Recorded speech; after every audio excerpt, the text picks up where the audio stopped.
വ്യക്തിഗത ബാങ്ക് അക്കൗണ്ടിലെ minimum balance വർദ്ധിപ്പിക്കാനുള്ള നീക്കം താൽക്കാലികമായി നിർത്തിവെച്ച് UAE സെൻട്രൽ ബാങ്ക്.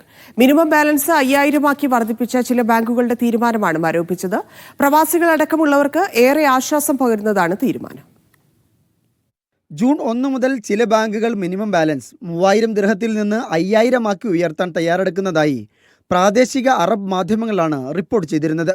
ബാലൻസ് സൂക്ഷിക്കാത്തവരിൽ നിന്ന് 25 ദിർഹമോ അതിലധികമോ ഈടാക്കുമെന്നും റിപ്പോർട്ടുണ്ടായിരുന്നു. ക്രെഡിറ്റ് കാർഡ്, വ്യക്തിഗത ലോൺ, ഓവർഡ്രാഫ്റ്റ് തുടങ്ങിയവ നിലവിലുണ്ടെങ്കിൽ പിഴയുണ്ടാകില്ല. വാർത്ത സമൂഹ മാധ്യമങ്ങളിൽ അതിവേഗം പ്രചരിച്ച സാഹചര്യത്തിലാണ് സെൻട്രൽ ബാങ്കിന്റെ ഇടപെടൽ. ഇനിയൊരു അറിയിപ്പുണ്ടാകുന്നതുവരെ വർധന നിർത്തിവെക്കാനാണ് സെൻട്രൽ ബാങ്ക് നൽകിയിട്ടുള്ള നിർദ്ദേശം. നടപടി ഉപഭോക്താക്കളിൽ ചെലുത്തുന്ന സ്വാധീനം വിലയിരുത്തുന്നതിനാണ് തീരുമാനം മരവിപ്പിച്ചതെന്നാണ് സൂചന. പ്രവാസികളടക്കമുള്ള ഇടത്തരം വരുമാനക്കാരായ ജീവനക്കാർക്ക് ആശ്വാസകരമാണ് സെൻട്രൽ ബാങ്കിന്റെ തീരുമാനം. അക്കൗണ്ടുകളുടെ സ്വഭാവത്തിനനുസരിച്ച് വിവിധ ബാങ്കുകളിൽ പലതരത്തിലുള്ള മിനിമം ബാലൻസ് പരിധിയാണ് UAEയിലുള്ളത്.